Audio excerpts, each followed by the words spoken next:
Boss season 8 ఇంట్రెస్టింగ్‌గా సాగుతుంది. ఇప్పటికే ఈ షో నుంచి 12 మంది కంటెస్టెంట్స్ ఎలిమినేట్ అయ్యారు. దాంతో 10 మంది మాత్రమే బిగ్ బాస్ హౌస్‌లో ఉన్నారు. ఇక ఈ వారం ఎవరు ఎలిమినేట్ కాబోతున్నారని అనేది ఆసక్తిగా మారింది.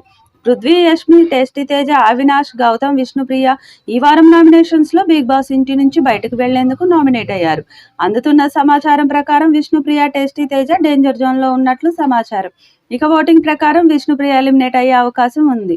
కానీ హౌస్లో ఉన్న బిగ్ బాస్ దత్తపుత్రిక విష్ణుప్రియ లిస్ట్లో ఉండడంతో కొన్ని జిమ్మిక్కులు చేసి తేజాని బయటికి పంపించేలా ఉన్నాడు. ఎందుకంటే విష్ణుప్రియ, పృథ్వీలు చేస్తున్న రొమాన్స్ వల్ల షో ట్రెండింగ్లో ఉందని బిగ్ బాస్ నిర్వాహకులు అభిప్రాయం కావచ్చు. ఇక మరోవైపు హౌస్లో ప్రతి వారం తెలుగు వాళ్లే వెళ్తున్నారని విమర్శలు ఎక్కువయ్యాయి. దీంతో ఈ వారం పృథ్వీ, యష్మిల్లో ఎవరినో ఒకరిని బయటికి పంపినా కూడా ఆశ్చర్యం లేదు. అఫీషియల్‌గా టేస్టీ తేజ, యష్మి, విష్ణుప్రియ, పృథ్వీ డేంజర్ జోన్‌లో ఉన్నారు. మరి వీరిలో ఎవరు హౌస్ నుండి బయటకు వెళ్తారో చూడాలి. అయితే హౌస్లో మోస్ట్ వాల్యుబుల్ కంటెస్టెంట్గా టేస్టీ తేజ గత వారం అంతా ట్రెండింగ్లో ఉన్నాడు. అతడిని ఎలిమినేషన్ చేస్తే బిగ్ బాస్ బయాస్గా ఉన్నాడనే భావన ఆడియన్స్లో కలుగుతుంది. మరి కన్నడ బ్యాచ్ నుంచి ఎలిమినేషన్ చేస్తాడా లేదా కళ్ళమ్మ తల్లి ముద్దు బిడ్డ బిగ్ బాస్ దత్తపుత్రికను ఎలిమినేషన్ చేస్తాడా అనేది ఇప్పుడు ఉత్కంఠగా మారింది.